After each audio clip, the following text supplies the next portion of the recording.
If you want to create a NordVPN account, follow these steps. First, download NordVPN and choose the appropriate version for your device.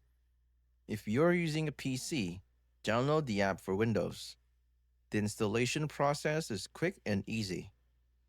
Once installed, launch the NordVPN application and log in with your credentials.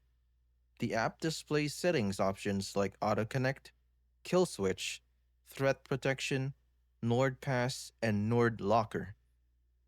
The main interface includes a world map for selecting servers and changing IP addresses.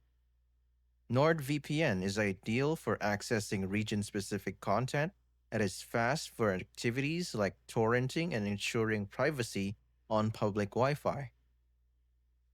The NordLink protocol, based on WireGuide technology, offers one of the fastest speeds on the market. If you encounter issues, simply close and reopen the application.